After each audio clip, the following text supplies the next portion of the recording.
From this evening, I must give the British people a very simple instruction. You must stay at home. Within hours, we started getting different requests coming in.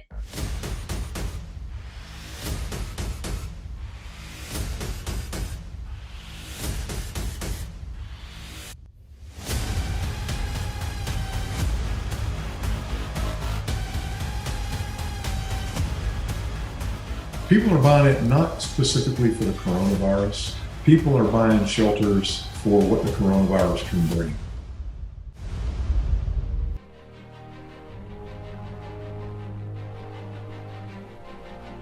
The United States is very vulnerable economically. And if there were a collapse, we would see also a collapse of civil and social unrest. What you're going to have is people going door to door, trying to do harm, trying to steal, trying to take food, trying to take possessions, things like that. So what my clients want to do is go hide underground, and they don't have to worry about what's going on outside. They're safe and secure inside their shelter.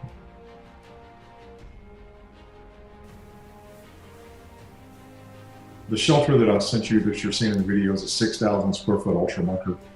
You'll notice there's 2 kitchens inside of it. There's a large main dining area, a 600 square feet main family room. It's 1,000 square foot greenhouse garden.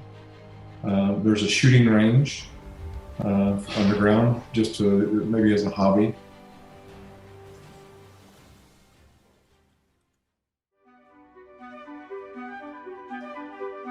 So the clients that we look after are generally founders, entrepreneurs, celebrities, high-level executives who own not only one house, but maybe a couple around the world. So we had requests for the Scottish Highlands. We had requests for places with bunkers, which was a pretty tricky one to find, I'll give you that. We had a request for a client that owns a massive house in Mayfair, like 35 million. They just redid it, and they wanted to take a flat in Mayfair, like round the corner from it, because they didn't want any coronavirus in their new house. We had ones for places with moats that were quite remote. So a lot of people wanted castles in Scotland. Islands are popular. I've discovered islands are very popular in a pandemic situation.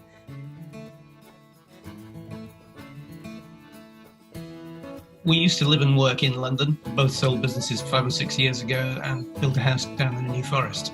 We were having a chat with our son about what bookings were there in the flat and what was likely to happen to them if lockdown happened. And he'd had a few discussions and had heard a few whispers that the NHS were considering a scheme that would enable nurses, doctors to be able to live closer to the hospital than they actually do.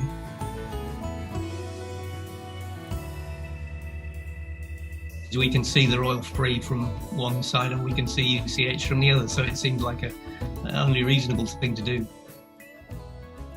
Staying in this flat during the crisis has put my mind at ease. It's allowed me to be away from my family members to stop putting them at risk of coronavirus. One of my family members are high risk and immunocompromised, so staying here is essentially saving their life.